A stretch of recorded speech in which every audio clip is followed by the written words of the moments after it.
저 또 안 뺀 아이를 끌고 시집으로 오겠다고? 그게 무슨 망측한 소리냐? 그해 18살 박연화에게는 부모도 없었고 기댈 친척도 없었습니다. 어미는 늦둥이를 낳다 숨을 거두었고 아비는 그 충격에 병을 얻어 얼마 못 가 세상을 떴으니 남은 것이라고는 젖도 떼지 못한 갓난아기 동생 성준이 하나뿐이었지요. 동생을 두고는 한 발짝도 움직일 수 없다 하였으니 연화의 조건은 처음부터 단 하나였습니다. 시댁에서 펄쩍 뛰었으나 연화는 물러서지 아니하였고 그렇게 갓난아기를 등에 업은 채로 임시 댁대문을 들어섰지요. 과연 갓난아기 동생을 등에 업고 시집살이를 시작한 박연화와 그 아이 박성준에게는 어떤 앞날이 기다리고 있었을까요? 때는 조선 중엽 한고을 어귀에 자리한 박씨 댁 이야기이옵니다. 살림이 넉넉하지는 아니하였으나 부부의 정이 깊고 웃음이 끊이지 않던 집안이었으니 동네 사람들은 그 집 앞을 지날 때마다 흐뭇한 마음이 드는 것을 어쩌지 못하였지요. 그러하던 어느 봄날 박씨 댁에 늦둥이가 들어선다는 소식이 전해졌습니다. 이미 18배를 곱게 키워온 맏딸 연화가 있었으나 뒤늦게 찾아온 아이가 반갑지 않을 까닭이 없었지요. 허나 하늘은 그 기쁨을 오래 허락하지 아니하였습니다. 아이를 낳는 일이 순탄하지 못하였으니 사흘 밤낮을 진통으로 지새운 끝에 갓난아이는 세상에 나왔으나 어미 박씨 부인은 그 자리에서 숨을 거두고 말았지요. 피 묻은 이불 위에서 까맣게 눈을 감은 어미의 얼굴은 그래도 편안하였습니다. 제 품에 아이를 남겨두고 간다는 것이 얼마나 원통하였겠습니까마는 그조차 내색할 겨를이 없었던 것이지요. 연화는 그날 밤 내내 갓난아기를 가슴에 끌어안고 울었습니다. 어미를 잃은 슬픔인지 졸지에 제 품에 떠맡겨진 어린 목숨이 무서운 것인지 제 자신도 알 수 없는 눈물이었지요. 아이의 이름은 성준이라 지었습니다.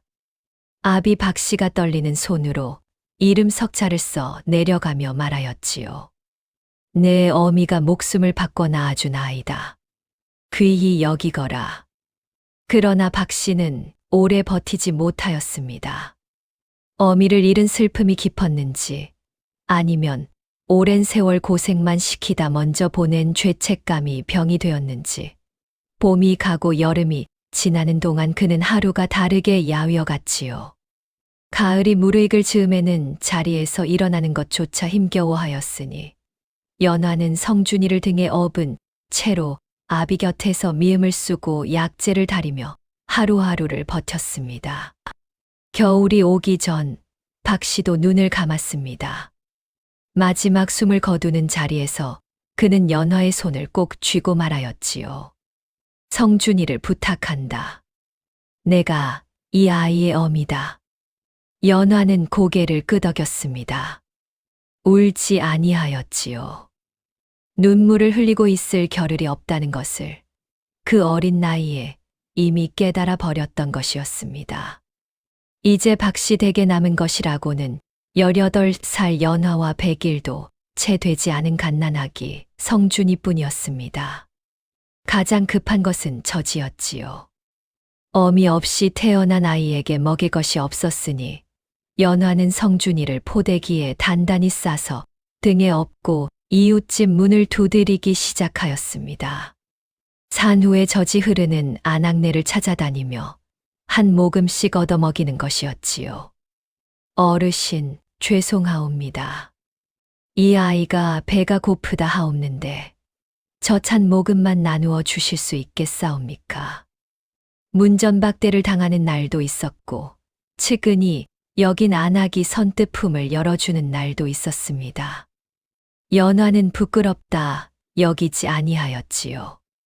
동생이 살아야 한다는 것, 그것 하나만이 그 시절 연화의 전부였습니다. 그렇게 계절이 한 번 돌았습니다. 성준이는 무럭무럭 자랐고 연화는 그 사이 더없이 여우여갔지요. 허나 동생이 눈을 반짝이며 웃음 비슷한 표정을 지을 때면 그 모든 고됨이 순식간에 녹아내리는 것이었습니다. 이듬해 봄이 무르익을 무렵 연화에게 혼담이 들어왔습니다. 연화의 빼어난 외모는 진즉에 고을 안에 소문이 나 있던 터였으니 인근 고을 임씨 댁 도령이 연화를 보고 중매를 청하였다는 말이 전해졌지요. 임씨 댁은 대대로 양반 가문으로 가세가 탄탄한 집안이었고 도령 임도겸은 올해 24으로 인물이 반듯하다 하였습니다.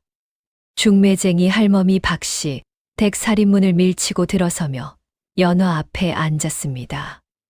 연화는 성준이를 등에 업은 채로 그 맞은편에 앉았지요. 아가씨, 임씨 댁 도령이 아가씨를 보고 마음을 빼앗겼다지 않겠소. 갓에 넉넉하고 도령됨됨이도 반듯하니 이런 혼처가 어디 있겠소. 어서 고개를 끄덕이시구려. 연화는 잠시 말이 없었습니다. 아무 말 없이 등에 업힌 성준이를 손으로 다독이더니 이윽고 입을 열었지요. 한 가지 여쭤봐도 되겠사옵니까? 말씀해 보시오. 이 아이를 함께 데려가도 되겠사옵니까? 제 핏줄이옵니다. 이 아이를 두고는 어디에도 갈 수 없사옵니다. 중매쟁이 할멈의 낯빛이 굳었습니다. 신부감이 갓난 아기를 데리고 시집을 오겠다는 말은 그 오랜 중매 세월에도 처음 듣는 소리였지요. 그 말이 임씨댁에 전해지자 안채가 발칵 뒤집혔습니다. 저 또 안땐 아이를 끌고 시집을 오겠다고. 그런 망측한 소리가 어디 있소. 당장 중매를 거두시오. 최 씨 부인의 노기는 대단하였지요. 그러나 임도겸은 어미의 불호령에도 쉬이 물러서지 아니하였습니다. 연화를 직접 보고 돌아온 중매쟁이 할멈에게서 그 눈빛 이야기를 전해 들은 뒤로 도겸의 마음은 이미 굳어 있었던 것이지요. 어머님, 소자가 한 말씀 여쭙겠습니다. 부모를 잃고도 어린 동생 하나를 버리지 못하는 여인이라면 그 마음씨를 어찌 나쁘다 하겠사옵니까? 소자는 그 사람이 좋습니다. 최 씨 부인은 한동안 입을 다물었습니다. 아들의 눈빛이 여느 때와 달리 단호하였으니 무조건 꺾어버릴 수만은 없다는 것을 그 또한 알았지요. 이윽고 최 씨 부인의 입에서 마지못한 한마디가 흘러나왔습니다. 데려오는 것은 허락하겠소. 허나 그 아이는 내 집안 식구로 들이지 않을 것이요. 알아서들 하시오. 허락이라 하기엔 너무 차가운 말이었습니다. 연화에게 그 말이 전해졌을 때 연화는 고개를 한번 끄덕였지요. 조건의 무게가 어떤 것인지를 모르지 아니하면서도 그리하였습니다. 동생과 함께 있을 수 있다는 것, 그것 하나면 충분하였으니까요. 혼례날 아침 연화는 성준이를 등에 단단히 동염했습니다. 갓난아기를 업은 채로 원삼을 입고 가마에 오르는 새색시를 동네 사람들은 말없이 바라보았지요. 누구는 혀를 찾고 누구는 눈가를 훔쳤습니다. 연화는 어느 쪽도 돌아보지 아니하였습니다. 앞만 보았지요. 그렇게 박연화는 갓난아기 동생 하나를 등에 업은 채로 임씨 댁 대문 안으로 발을 들여놓았습니다. 임씨 댁 대문이 열렸습니다. 안채며 사랑채며 행랑채까지 반듯하게 들어선 집안을 한눈에 둘러보며 연화는 등에 업힌 성준이의 포대기 매듭을 한번 고쳐 잡았지요. 마당 한가운데 서서 새며느리를 맞이하는 집안 사람들의 시선이 일제히 쏟아졌습니다. 허나 그 시선의 절반은 연화를 향한 것이 아니었으니 연화의 등 뒤에 업힌 갓난아기를 향하고 있었지요. 수군거림이 이렇습니다. 낮지만 분명하게 연화의 귓속으로 파고드는 소리들이었지요. 최 씨 부인은 연화의 절을 받으면서도 끝내 따뜻한 낯을 내보이지 아니하였습니다. 시선이 연화의 등 뒤 아이에게 한 번 박혔다가 차갑게 거두어지더니 이윽고 몸종복녀를 불렀지요. 복녀야, 창고 옆 쪽방 치워놓거라. 거기다 아이를 두어라. 복녀는 대답도 없이 연화를 흘끈 쳐다보고는 돌아섰습니다. 그 눈빛에 담긴 것이 측은함인지 냉담함인지 연화로서는 가늠하기 어려웠지요. 창고 옆 쪽방이었습니다. 채광도 되지 않는 좁은 방이었으니 한낮에도 어둑하였고 외풍이 들어와 냉기가 돌았지요. 연화는 그 방에 들어서서 잠시 멈추어 섰습니다. 성준이를 등에서 내려 품에 안으며 낮은 목소리로 말하였지요. 춥지? 누이가 따뜻하게 해줄게. 조금만 참거라. 이튿날부터 시집살이가 시작되었습니다. 새벽 딸기 울기도 전에 일어나 부엌에 불을 지피고 한 채 마당을 쓸고 최 씨 부인의 아침상을 차리고 빨랫감을 이고 우물가로 나가는 것이 연화의 하루였지요. 틈이 나면 쪽방으로 달려가 성준이를 살피고 다시 안채로 돌아와 저녁상을 차리고 밤이 이슥해서야 성준이 곁에 눕는 것이었으니 잠을 제대로 이루는 날이 없었습니다. 복녀는 처음부터 연화를 곱게 보지 아니하였습니다. 심부름을 시켜도 못 들은 척하기 일쑤였고 연화가 말을 걸면 퉁명스럽게 받아치곤 하였지요. 아씨, 부엌 일은 제가 하는 것이니 괜히 손대지 마십시오. 괜히 뒤엉키면 마님한테 저만 혼납니다. 연화는 반박하지 아니하였습니다. 복녀의 말이 틀린 것도 아니었거니와 적을 만들 생각이 없었던 것이지요. 다만 말없이 제 몫의 일을 해내고 또 해낼 뿐이었습니다. 임도겸은 달랐습니다. 어미의 눈치를 보느라 대놓고 연화 곁을 맴돌지는 못하였으나 연화가 고된 일을 마치고 쪽방으로 들어갈 때면 어느새 나타나 말을 건네곤 하였지요. 그 다정함이 진심에서 우러나온 것임을 연화도 알았습니다. 허나 그 진심이 얼마나 오래 지탱될 수 있는 것인지는 연화로서는 아직 가늠하기 어려웠지요. 많이 힘들지요.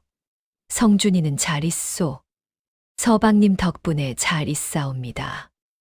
염려 마시옵소서. 어머님이 성격이 좀 단단하셔서 부인이 힘드실 것 같아 마음이 쓰이요. 연화는 살그머니 웃어 보였습니다. 서방의 말이 고마웠지요. 그러나 그 말이 어머님 앞에서는 한마디도 나오지 못한다는 것 또한 알고 있었습니다. 고마움과 씁쓸함이 같은 자리에 앉아 있었지요. 그 무렵 최 씨 부인의 조카 최도식이 임씨 댁을 찾아왔습니다. 28살의 도식은 이목구비가 반듯하고 말솜씨가 좋아 처음 보는 이에게는 호감을 주는 인상이었지요. 허나 잠시만 곁에 있어 보면 그 눈이 늘 어딘가를 재고 있다는 것을 느끼게 하는 사람이었습니다. 최 씨 부인은 조카를 각별히 아꼈으니 도식이 찾아올 때면 상을 성대하게 차려 대접하곤 하였지요. 도식은 마당을 가로질러 가던 연화를 처음 보자 걸음을 멈추었습니다. 그 눈이 연화를 위아래로 훑고 나서 이내 차갑게 가라앉았지요. 저 사람이 갓난아기를 끌고 시집온 새색시요? 고집도 대단하고 배짱도 대단하시구먼. 칭찬인지 비아냥인지 분간하기 어려운 말이었습니다. 연화는 그쪽을 향해 반듯하게 인사를 올리고는 말없이 걸음을 이었지요. 도식의 눈이 그 뒷모습을 오래 따라갔습니다.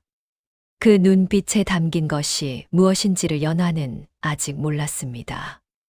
그러하던 어느 밤이었습니다. 성준이가 밤새 울었습니다. 어린 것이 배가 고픈 것인지 몸이 불편한 것인지 달래도 울음이 그치지 아니하였지요. 연화는 밤새 성준이를 안고 방 안을 오가며 달랬습니다. 등을 두드리고 젖병을 물리고 자장가를 불러보기도 하였으나 성준이의 울음은 사그라들지 아니하였지요. 이튿날 아침 최 씨 부인이 연화를 불러 세웠습니다. 그 얼굴에는 간밤에 잠을 설쳤다는 노기가 역력하였지요.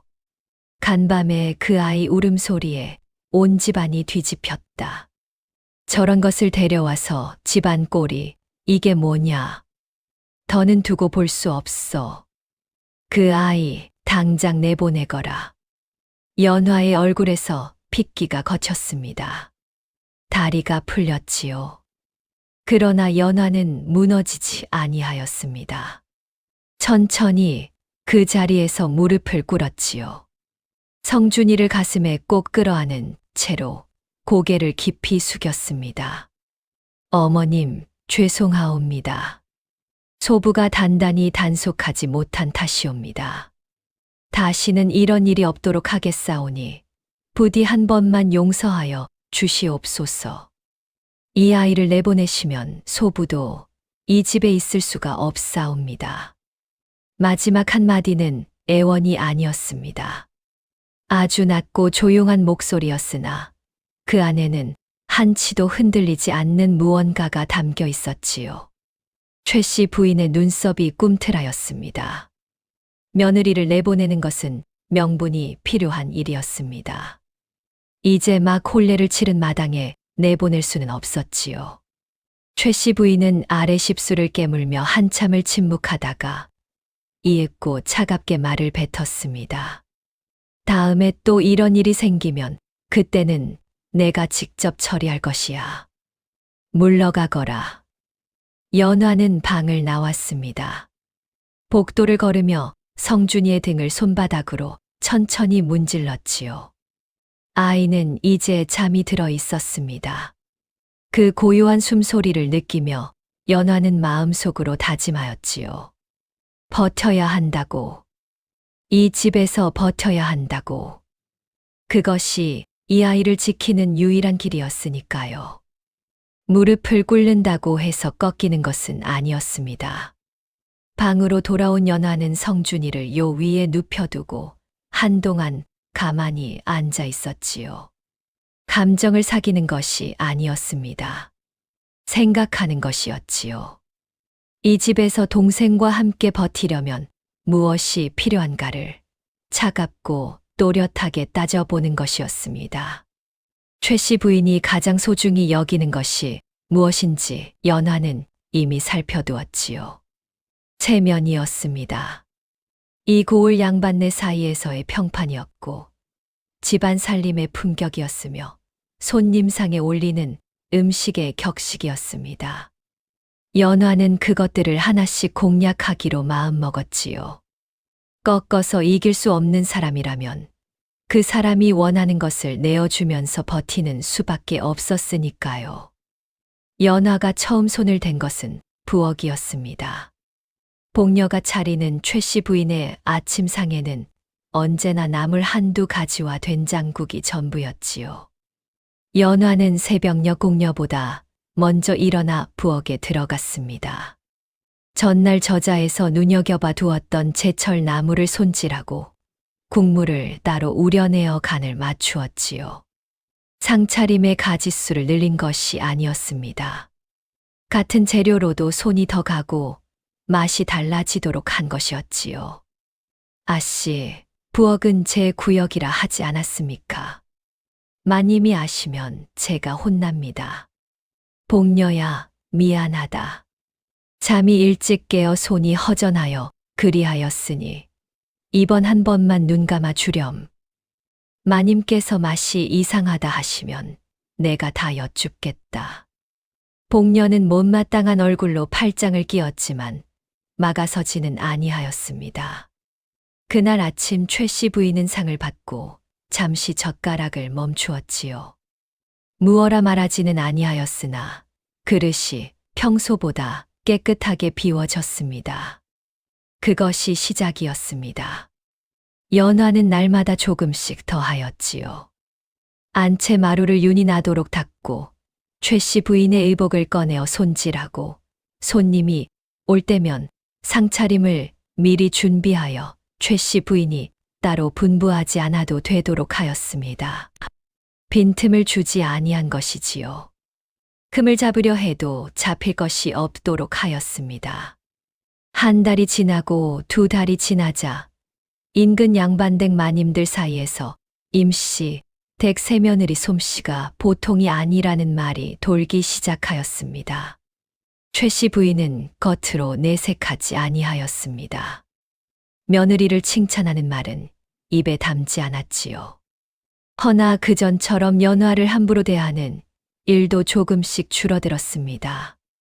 체면을 중히 여기는 사람인지라 바깥에서 칭찬이 들어올 때마다 그것이 며느리 덕임을 모른 척하기가 점점 어려워진 것이었지요. 연화는 그 변화를 알아챘습니다.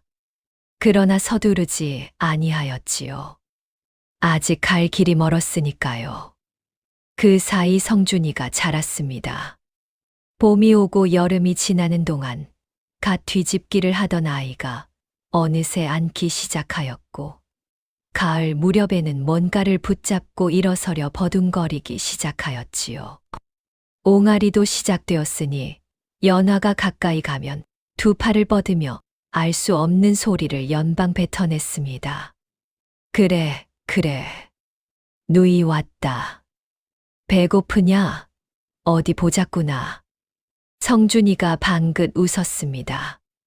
이가 하나도 없는 잇몸을 드러내며 웃는 그 얼굴이 연화에게는 그 어떤 위로보다 컸지요. 이 아이가 무럭무럭 자라는 것 하나만으로도 모든 고됨을 버텨낼 수 있었습니다. 복녀의 마음이 흔들린 것은 그 무렵이었습니다.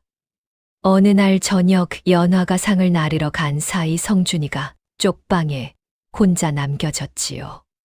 복녀가 그 앞을 지나다 아이의 울음소리에 발길을 멈추었습니다. 들여다보니 아이가 요에서 떨어져 냉기 도는 맨바닥 위에 엎드려 울고 있었지요. 복녀는 잠시 망설였습니다. 그러다가 결국 방 안으로 들어가 아이를 번쩍 안아 올렸지요. 그 순간 성준이가 울음을 뚝 그쳤습니다. 복녀의 얼굴을 빤히 바라보다가 이내 방긋 웃어 보였지요. 복녀는 어쩔 줄을 몰랐습니다. 이 녀석이 왜 웃어? 퉁명스럽게 내뱉은 말이었습니다. 허나 복녀의 팔은 아이를 더 단단히 끌어안았지요. 그때 돌아온 연화가 그 모습을 문 앞에서 보게 되었습니다. 연화는 아무 말도 하지 아니하였지요. 다만 조용히 눈을 내리깔고 성준이를 받아 안으며 낮게 말하였을 뿐이었습니다. 고맙다, 복녀야. 복녀는 대꾸 없이 방을 나갔습니다. 그러나 그날 이후로 복녀가 쪽방 앞을 지나칠 때마다 걸음이 조금씩 느려지기 시작하였지요. 그 무렵 최도식의 발걸음이 잦아졌습니다. 달포에 한 번 들르던 것이 열흘에 한 번이 되더니 어느 때는 닷새가 멀다 하고 임씨 댁 사랑채를 드나들었지요. 최 씨 부인은 조카가 올 때마다 반색하며 맞이하였고 사랑채에서 두 사람이 나누는 이야기 소리는 언제나 낮고 길었습니다.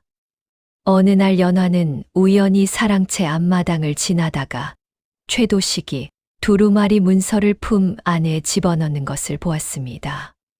무심코 지나칠 수도 있었지요. 허나 연화의 눈길이 그 장면에 한 번 머물렀다가 거두어졌습니다.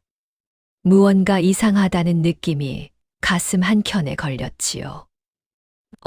새색시. 뭘 그리 보는 거야? 지나가다 볼 것이 없어서 남의 사랑채 앞을 기웃거리는 게야. 연화는 조용히 고개를 숙여 보였습니다. 실례하였습니다. 그냥 지나치던 길이옵니다.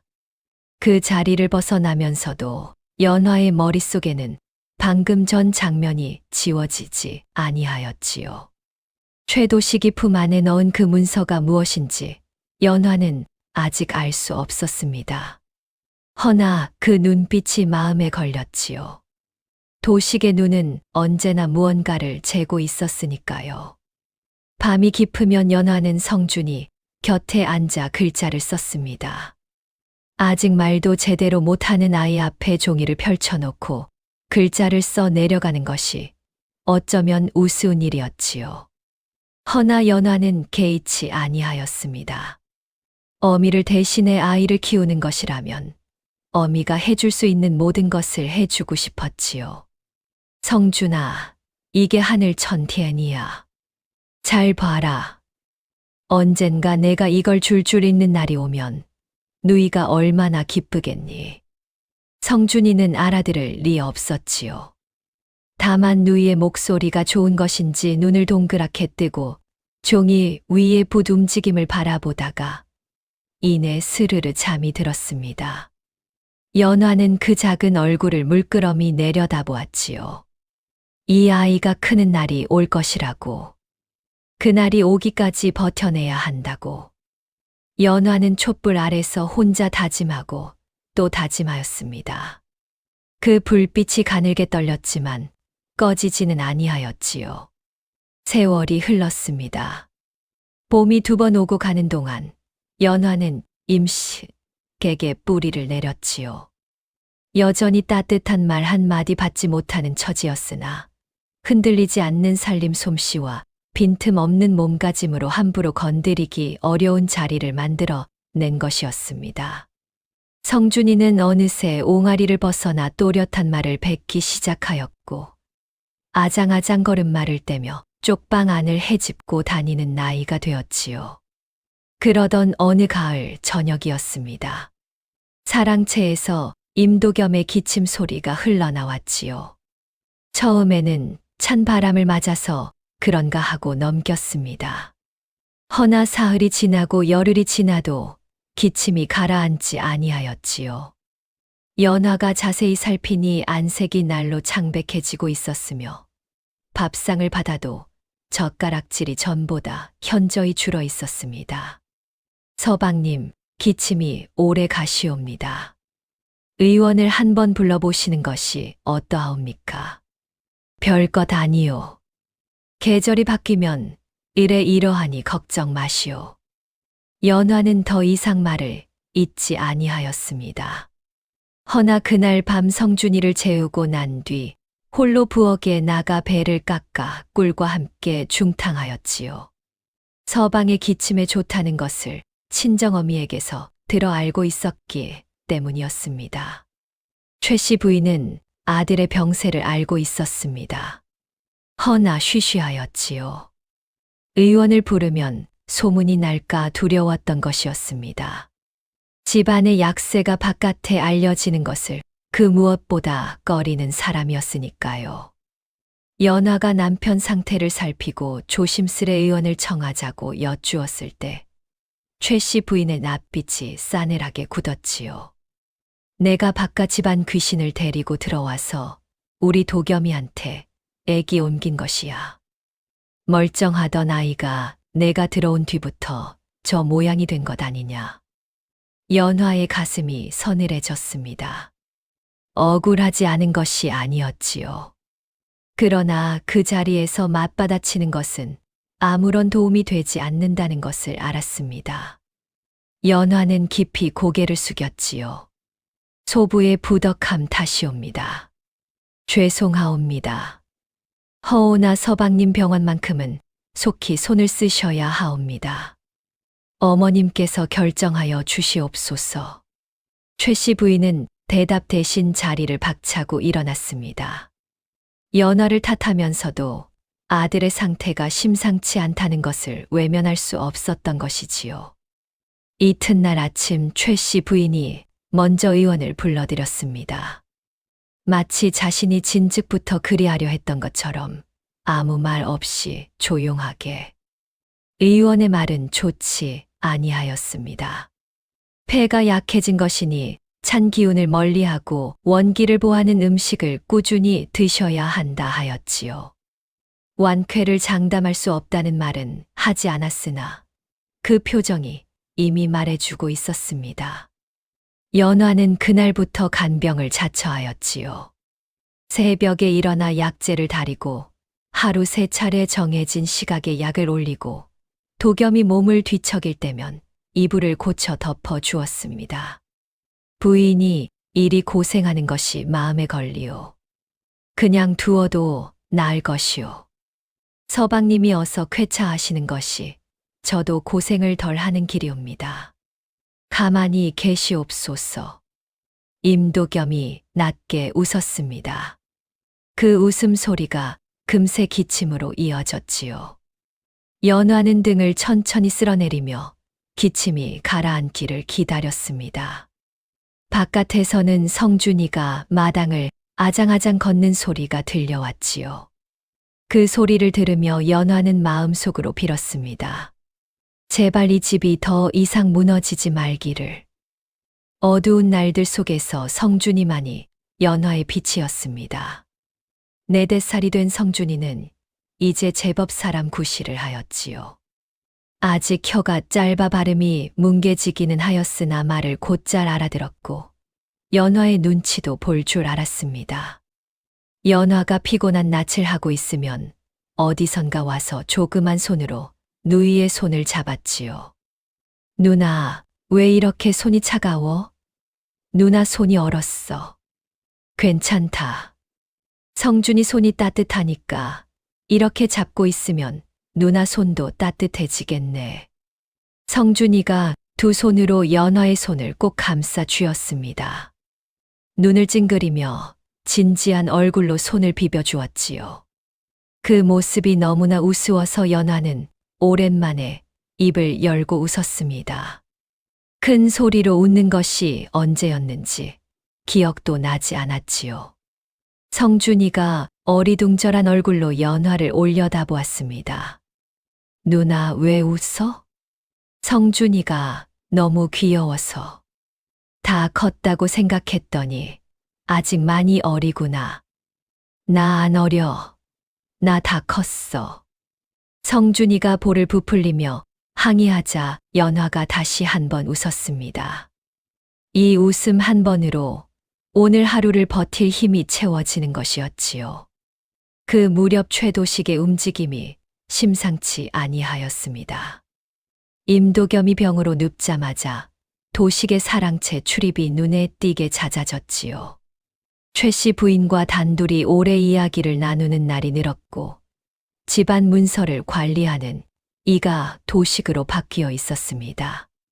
임찬봉은 그 모든 것을 그저 바라보기만 하였으니 최 씨 부인에게 눌린 세월이 워낙 길었던 탓이었지요. 복녀가 어느 날 저녁 연화 곁에서 나지막이 말하였습니다. 아씨, 저도 잘은 모르겠습니다만 요즘 도식 나리가 집안 장부를 자꾸 들여다보는 게 좀 이상하지 않습니까? 마님은 그냥 다 맡겨두시는 것 같고. 연화는 잠자코 복녀의 말을 들었지요.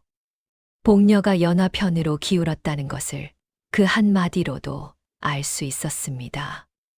연화는 낮게 답하였지요. 내가 눈치가 빠르구나, 복녀야. 허나 지금은 때가 아니니 조용히 지켜보자꾸나. 함부로 나섰다가는 도리어 우리가 다친다. 밤마다 연화는 성준이에게 글자를 가르쳤습니다. 낮에는 살림을 하고 간병을 하고 성준이를 돌보느라 숨 돌릴 틈이 없었으나 밤만큼은 연화가 성준이만을 위해 남겨두는 시간이었지요. 이제 성준이는 붓을 쥐고 흉내를 낼 줄 알게 되었습니다. 글자가 제대로 나오지 않아 삐뚤빼뚤하였으나 그 눈이 글자 위에 머무는 집중력은 또래 아이들과 달랐지요. 성준아, 이 글자가 뭐라고 했지? 하늘천. 그래, 잘했다. 이번엔 이게 뭐냐? 따지. 따지, 맞지? 연화가 크게 고개를 끄덕였습니다. 성준이가 좋아서 어쩔 줄 모르며 두 손을 들어 흔들었지요. 그 모습을 바라보며 연화는 생각하였습니다. 이 아이는 반드시 클 것이라고. 이 집안 그 누구도 상상하지 못할 만큼 크게 될 것이라고.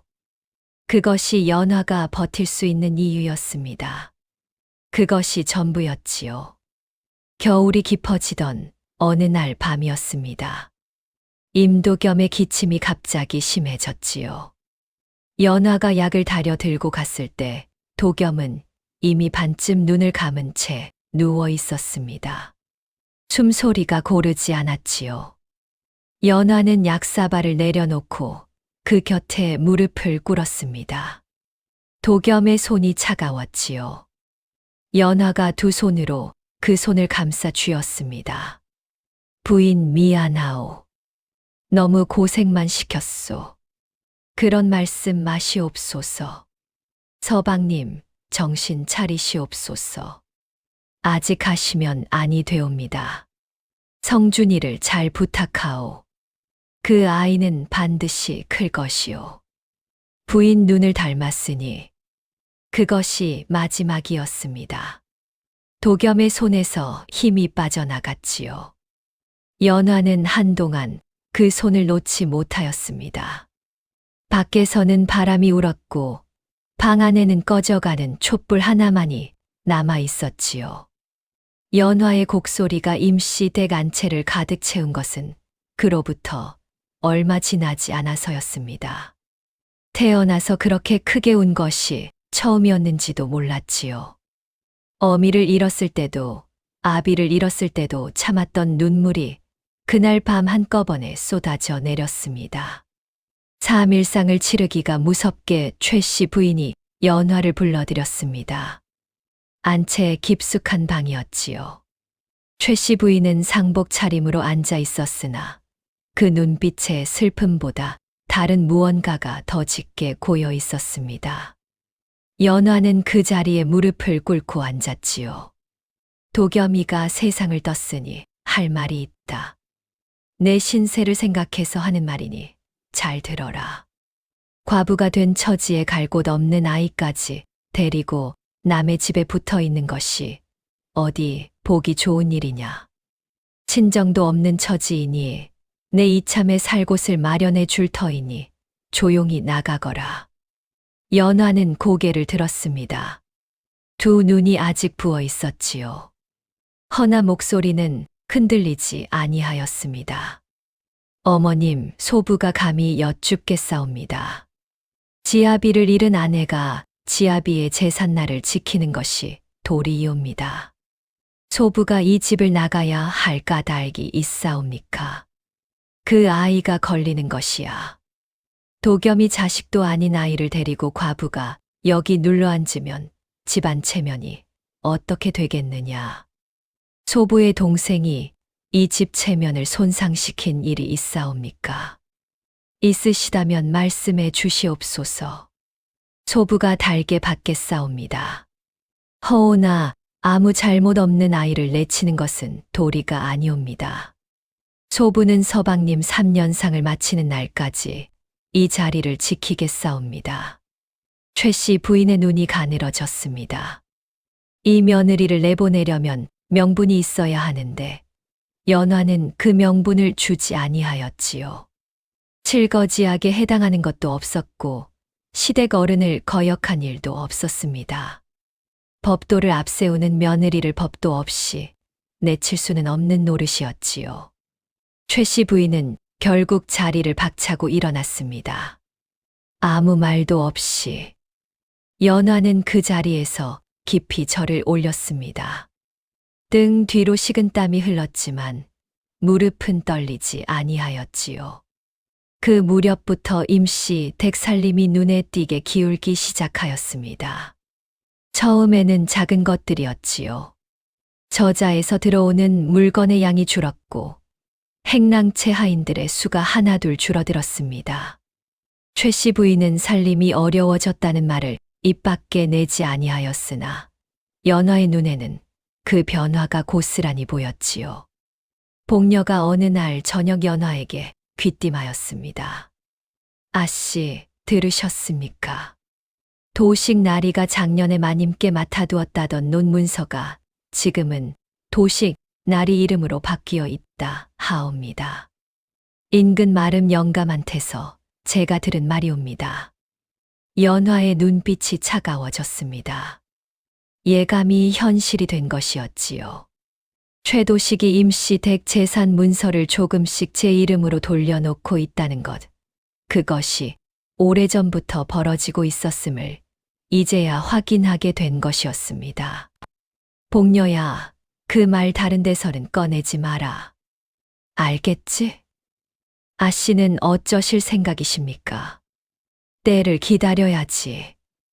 지금 당장 나섰다가는 도식이 도리어 우리를 물고 늘어질 것이야. 성준이가 아직 어리니 조금 더 기다려야 한다. 최도식은 그 사실을 연화가 알고 있다는 것을 몰랐습니다.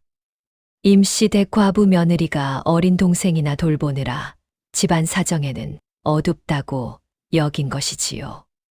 그것이 나중에 도식에게 어떤 결과를 가져올지는 아직 아무도 알지 못하였습니다. 상복을 벗을 즈음 성준이는 7살이 되어 있었습니다. 그동안 연화가 밤마다 가르쳐온 것들이 아이 안에 단단히 쌓여 있었지요. 이제 성준이는 천자문을 처음부터 끝까지 막힘없이 외웠고 붓을 쥐면 글자 획이 또렷하였습니다. 훈장도 없이 누이에게서만 배운 것이라고는 믿기 어려운 수준이었지요. 어느 날 연화가 성준이 앞에 종이를 펼쳐놓고 짧은 글귀를 받아쓰게 하였습니다. 성준아, 이번엔 긴 것을 받아써 보아라. 하늘 아래 공짜는 없다. 땀 흘린 만큼 거두게 되어 있느니라. 써보거라. 성준이가 혀를 살짝 내밀며 집중하더니 붓을 천천히 움직였습니다. 획이 흔들리지 아니하였지요. 연화가 그 글씨를 내려다보며 눈가를 살짝 눌렀습니다. 눈물이 나오려는 것을 참은 것이었지요. 이 아이가 이만큼 자랐습니다. 이 아이가 누나, 다 썼어. 맞아. 그래. 맞다. 아주 잘 썼구나. 누나 왜 울어? 안 운다. 눈에 먼지가 들어갔다. 성준이가 눈을 가늘게 뜨고 연화를 빤히 바라보았습니다. 아이는 이미 알고 있었지요. 누이가 거짓말을 하고 있다는 것을. 허나 아무 말도 하지 아니하였습니다. 다만 들고 있던 붓을 내려놓고 연화의 손을 꼭 쥐었지요. 그 조그만 손의 온기가 연화의 가슴 깊은 곳까지 스며들었습니다. 그날 밤 연화는 오랫동안 잠을 이루지 못하였습니다. 서방을 잃었고 시어머니는 여전히 차가웠으며 집안은 서서히 기울고 있었지요. 밖에서 보면 사면이 막힌 것처럼 보이는 처지였습니다. 허나 연화의 눈에는 단 하나의 길이 보였지요. 성준이었습니다. 저 아이가 크는 것, 저 아이가 세상에 우뚝 서는 것, 그것이 연화가 가야 할 방향이었습니다. 연화는 자리에서 일어나 성준이의 자는 얼굴을 내려다보았지요. 얼마나 오래 그러고 있었는지 알 수 없었습니다. 이윽고 낮게 중얼거렸지요. 조금만 더 기다려라, 성준아. 누이가 반드시 내 곁에 있을 것이니. 세월이 흘렀습니다. 임씨 댁 살림은 해가 바뀔수록 더욱 쪼들려 갔지요. 최도식이 손을 댄 재산이 하나둘 집안 바깥으로 빠져나간 탓이었습니다. 최 씨 부인은 그 사실을 알면서도 조카를 탓하지 아니하였으니 알면서 모른 척하는 것인지 정말 모르는 것인지 알 수 없는 노릇이었지요. 연화는 기다리지 아니하였습니다. 살림이 기울면 기우는 대로 제가 채워야 한다는 것을 알았지요. 밤마다 성준이를 재우고 나면 연화는 등불 아래에 앉아 삭바느질을 하였습니다. 인근 양반댁에서 옷감을 가져다 맡기면 밤을 새워 바느질하고 아침이 오면 또 시댁 살림을 하였지요. 손가락 끝이 터서 피가 맺히는 날도 있었으나 연화는 멈추지 아니하였습니다. 길쌈도 하였습니다. 삭바느질보다 품이 더 들고 몸이 더 고됐지만 그만큼 삭시 나았지요. 연화가 짠 배는 결이 고르고 빛깔이 좋다는 소문이 나서 얼마 지나지 않아 찾는 이가 줄을 섰습니다. 그렇게 한 입 두 입 모은 돈이었지요. 최 씨 부인이 그 사실을 모를 리 없었습니다. 어느 날 아침 최 씨 부인이 연화를 불러 세웠지요. 연화가 무릎을 꿇고 앉자 최 씨 부인이 코웃음을 치며 말하였습니다. 남의 집 바느질품을 팔아서 돈을 번다고? 양반댁 며느리가 저작거리 아낙네도 아니고 그런 천한 짓을 하고 다니는 게 부끄럽지도 않느냐. 연화는 고개를 숙였습니다. 소부가 부덕한 탓에 어머님 심기를 불편하게 해드렸사옵니다. 허오나 집안 살림에 보탬이 되고자 한 것이오니 너그러이 보아 주시옵소서. 최 씨 부인은 한동안 말이 없었습니다. 흠을 잡으려 하였으나 며느리가 번 돈이 지금 이 집 부엌을 돌아가게 하고 있다는 것을 모르지 아니하였지요. 결국 자리를 일어서며 한마디를 뱉었습니다. 다음부터는 남들 눈에 띄지 않게 조심하거라. 집안 망신이다. 나가지 말라는 말도 그만하라는 말도 아니었습니다. 연화는 그것이 묵인이라는 것을 알았지요. 깊이 절을 올리고 방을 나왔습니다. 입가에 아주 작은 숨이 새어나왔지요. 웃음이라 하기엔 너무 작은 것이었으나 오늘 하루를 버텨낼 만큼은 충분하였습니다. 돈이 어느 정도 모이자 연화는 훈장을 드렸습니다. 인근에서 학식이 깊다 소문난 정 훈장이었지요. 연화가 직접 찾아가 정중히 부탁하였습니다. 훈장은 처음에는 과부 며느리가 남의 집 아이를 가르쳐 달라는 청이 낯설었는지 쉬이 허락하지 아니하였지요. 그러나 연화가 성준이를 데려가 직접 보이자 훈장의 눈빛이 달라졌습니다. 성준이가 훈장 앞에서 천자문을 처음부터 끝까지 막힘없이 외우고 사서의 첫 구절까지 줄줄 읊었던 것이지요. 훈장이 할 말을 잃고 한동안 입을 다물었습니다. 이 아이가 몇 살이냐? 12살이옵니다. 12살에 이만하면 누구에게 배웠느냐?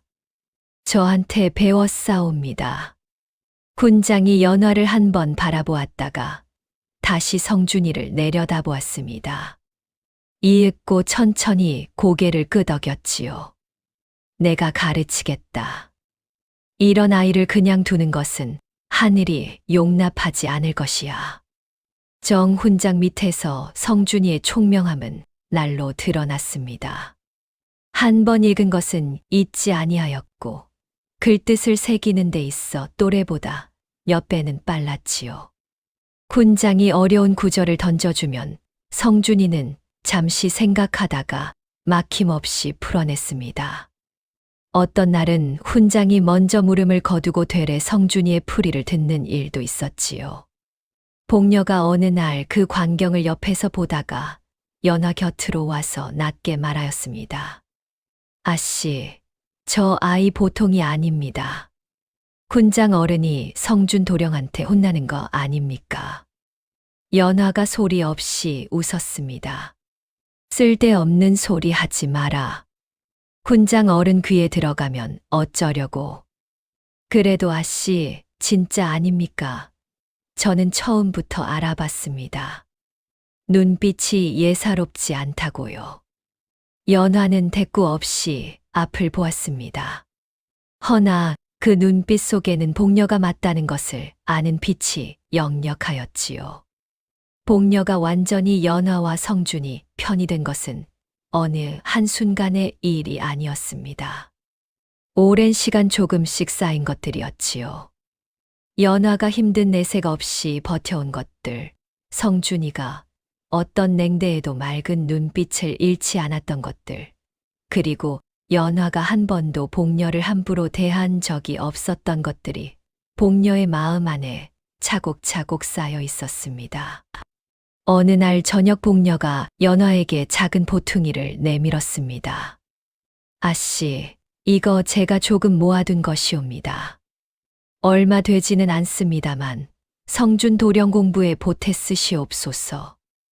연화가 고개를 들어 복녀를 바라보았습니다. 복녀는 퉁명스러운 얼굴로 딴 곳을 보고 있었지요. 복녀야, 받으시기 싫으면 그만두십시오. 괜히 꺼냈나 봅니다. 고맙다. 세 글자였습니다.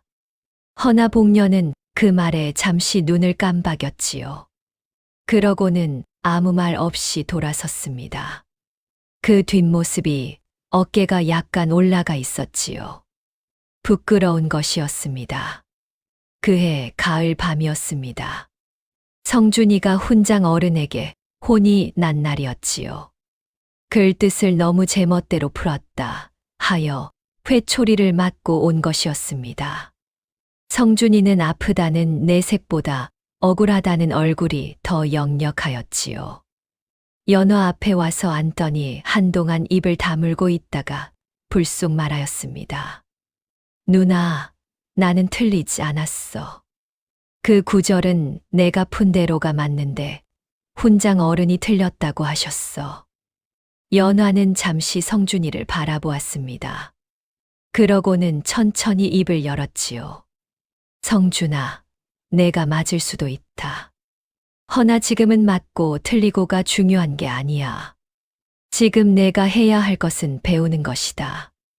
훈장 어른 눈에 들어야 더 깊은 것을 배울 수 있고, 더 깊이 배워야 나중에 내 뜻을 세상에 펼칠 수 있어.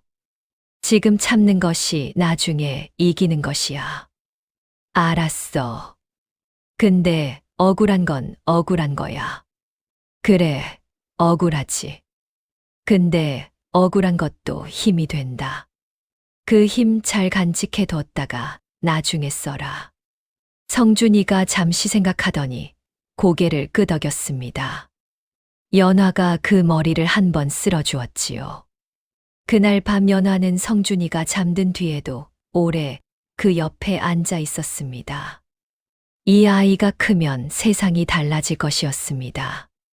그것이 연화가 품고 있는 단 하나의 믿음이었지요.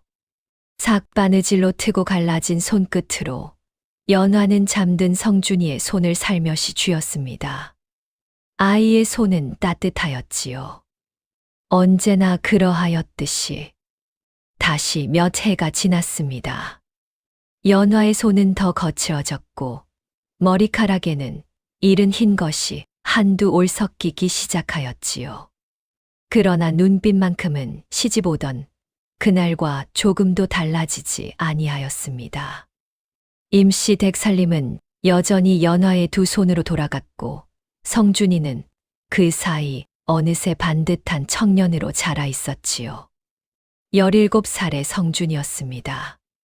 어깨가 펴지고 목소리가 굵어졌으나 누이 앞에서만큼은 아직도 그 눈빛이 어릴 적 그대로였지요. 그해 봄 성준이 향시에 나섰습니다. 연화는 전날 밤 성준이의 옷을 손질하고 또 손질하였지요. 떠나는 아침 성준이 앞에 밥상을 차리며 아무 말도 하지 아니하였습니다. 말을 하면 목이 메일 것 같았으니까요. 성준이도 말이 없었습니다. 다만 밥상 앞에 앉으며 잠시 연화의 손을 바라보았지요. 바늘에 찔리고 물에 불어 거치어진 그 손을. 누나, 다녀올게. 그래. 몸 조심하고. 그것이 전부였습니다. 두 사람 사이에는 더 많은 말이 필요하지 않았지요. 성준이 향시에서 수석으로 합격하였다는 소식이 닷새 만에 임씨 댁에 전해졌습니다.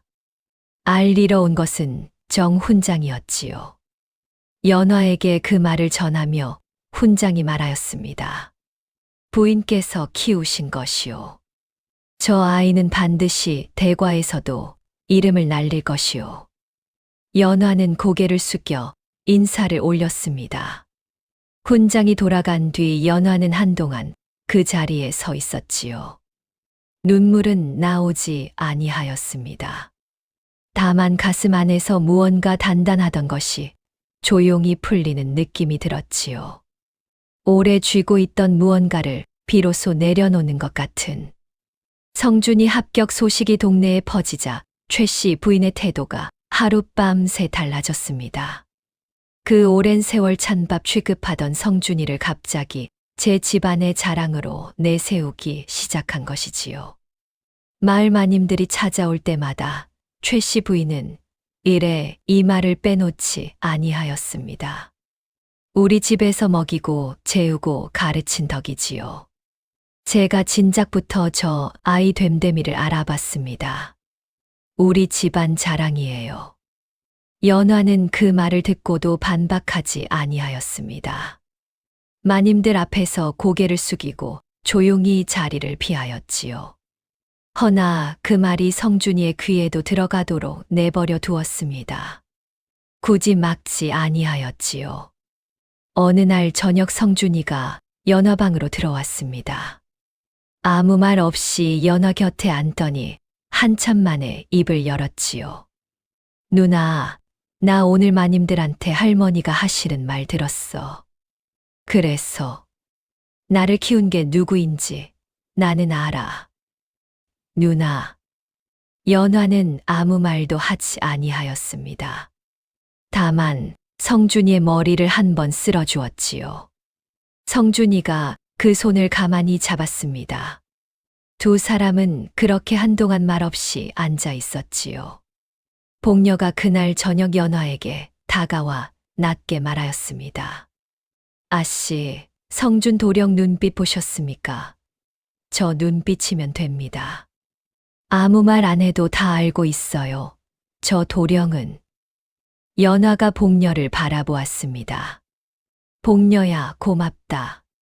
제가 뭘 했다고요? 아씨가 다 하신 겁니다. 복녀가 퉁명스럽게 돌아서며 코를 훌쩍였지요. 연화는 그 뒷모습을 바라보며 아주 작게 웃었습니다. 이 집에서 연화 편인 사람이 둘이 되었지요. 성준이와 복녀. 그것으로 충분하였습니다. 그것으로 충분하고도 남았지요. 그해 가을, 한양에서 기별이 왔습니다. 박성준, 대과 장원급제. 소식을 전해온 것은 급제방을 확인하고 달려온 정 훈장이었지요. 훈장은 임시 댁대문을 들어서자마자 연화를 찾았습니다. 그 얼굴이 자기 제자 일처럼 상기되어 있었지요. 부인 장원이요. 장원, 성준이가 해냈소. 연화는 그 말을 듣고 잠시 움직이지 못하였습니다. 훈장의 말이 귀에 들어오는 것 같으면서도 실감이 되지 아니하였지요. 장원, 대과 장원. 그 두 글자가 가슴 안에서 천천히 번지기 시작하였습니다. 연화는 아무 말도 하지 아니하였습니다. 다만 그 자리에서 깊이 고개를 숙였지요. 오래, 아주 오래 숙이고 있었습니다. 그 사이 어깨가 한 번 떨렸지요. 딱 한 번이었습니다. 급제 소식이 고을에 퍼지자 임씨 댁이 발칵 뒤집혔습니다. 최 씨 부인은 그날로 잔치를 준비하라 분부하였지요. 오랜만에 그 얼굴에 생기가 돌았습니다. 인근 양반댁에 일일이 기별을 넣고 상을 성대하게 차리도록 하였지요. 마치 오래전부터 이날을 준비해 온 사람처럼 분주하게 움직였습니다. 복녀가 연화 곁으로 와서 나지막이 말하였습니다. 아씨, 마님이 잔치 준비를 직접 챙기고 계십니다. 성준 도령이 한양서 돌아오기도 전에 벌써부터 저 집안 자랑이라고 떠들고 다니시는데. 두거라. 성준이가 오면 다 알게 될 것이야. 성준이 한양에서 돌아온 것은 사흘 뒤였습니다. 관복 차림이 아니었지요. 떠날 때 입고 갔던 흰 두루마기 그대로였습니다. 대문을 들어서며 가장 먼저 찾은 것은 최 씨 부인이 아니었지요. 연화였습니다. 연화가 마당 한켠에 서 있는 것을 보자 성준이 그쪽으로 곧장 걸어왔습니다. 연화 앞에 서서 아무 말 없이 잠시 그 얼굴을 바라보더니 낮게 말하였지요. 누나, 다녀왔어. 그래. 수고했다. 그것이 전부였습니다. 두 사람은 더 이상 말을 잇지 아니하였지요. 말이 필요 없었습니다. 연화의 눈이 잠시 붉어졌다가 다시 가라앉았지요. 잔치가 열렸습니다. 인근 양반댁 어른들이 모여들었고 상이 가득 차려졌지요. 최 씨 부인은 그 자리의 중심에 앉아 손님들의 치아를 받았습니다. 성준이 자리에 앉자마자 최 씨 부인이 입을 열었지요. 우리 집에서 먹이고 입히고 가르쳐 키웠으니 이 집안 경사지요. 성준이가 이렇게 된 것은 다 임씨 문중의 덕이에요. 자리에 있던 손님들이 고개를 끄덕이며 덕담을 건넸습니다. 그때 성준이 잔을 내려놓았지요. 자리가 잠시 조용해졌습니다. 성준이 천천히 입을 열었지요. 목소리는 낮았으나 또렷하였습니다. 황송하오나 한 말씀 여쭙겠사옵니다. 소인이 오늘 이 자리에 있는 것은 오직 한 사람 덕분이옵니다. 밤마다 글자를 가르쳐주고 삭바느질로 번 돈으로 훈장을 들여주고 단 한 번도 포기하지 아니한 그 사람이옵니다. 소인을 키운 것은 누이 한 분뿐이었사옵니다. 자리가 싸늘해졌습니다. 최 씨 부인의 낯빛이 순식간에 굳었지요. 입술이 부들거렸습니다. 허나 손님들 앞이었지요. 그 자리에서 고함을 칠 수도 없었습니다. 자리에 앉아있던 어른들은 서로 눈빛을 교환하였지요. 그동안 임시댁 사정을 모르는 이가 없었으니 아무도 최 씨 부인 편을 들지 아니하였습니다. 성준아, 지금 이게 무슨 소리냐? 어른들 앞에서 집안 망신을 시키려는 것이냐? 망신이 아니옵니다. 사실이옵니다. 소인은 거짓을 말할 수 없사옵니다. 그 말이 끝나자 잔치 자리는 한동안 아무 소리도 없었습니다. 바람 한 점 없는 것처럼 고요하였지요. 연화는 자리 한켠에 조용히 앉아 있었습니다. 성준이의 말을 들으며 입술을 꼭 깨물었지요. 눈물이 차오르는 것을 느꼈습니다. 너무나 오래 참아온 것들이 한꺼번에 밀려오는 것 같았지요. 연화는 무릎 위에 놓인 두 손을 내려다보았습니다. 그 손을 성준이가 조용히 잡았지요. 연화의 손 위에 자신의 손을 얹으며 아무 말 없이 손님들이 돌아가고 잔치가 파하였습니다. 최 씨 부인은 안채로 들어가 문을 걸어 잠갔지요. 성준이와 연화는 나란히 마당에 서 있었습니다. 가을 저녁 바람이 불었지요. 성준이 먼저 입을 열었습니다. 누나, 미안해. 오늘 자리가 불편했지. 아니다. 고마웠다. 누나한테 고마운 건 나야. 그리고 누나, 나 할 말이 있어. 연화가 성준이를 바라보았습니다. 성준이의 눈빛이 전과 달리 단단하였지요. 17살 청년의 눈이 아니라 이미 제 뜻을 굳힌 사람의 눈이었습니다. 나 이 집에서 나갈 거야. 누나랑 같이. 이튿날 아침이었습니다. 성준이 단정하게 옷매무새를 고치고 안채로 들어갔지요. 최 씨 부인은 이미 그 자리에 앉아 있었습니다. 간밤에 잠을 못 이루었는지 눈가가 어두웠으나 표정만큼은 여전히 굳어 있었지요. 성준이 그 앞에 무릎을 꿇고 깊이 절을 올렸습니다.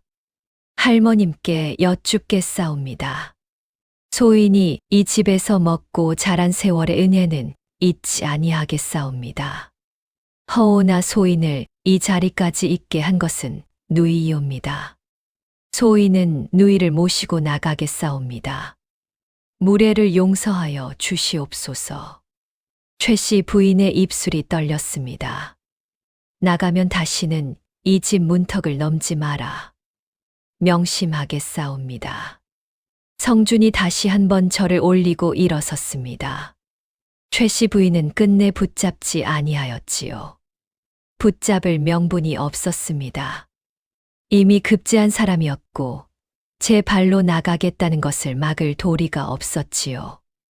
안채에 혼자 남겨진 최 씨 부인은 한동안 아무 말도 하지 아니하였습니다. 짐은 많지 않았습니다.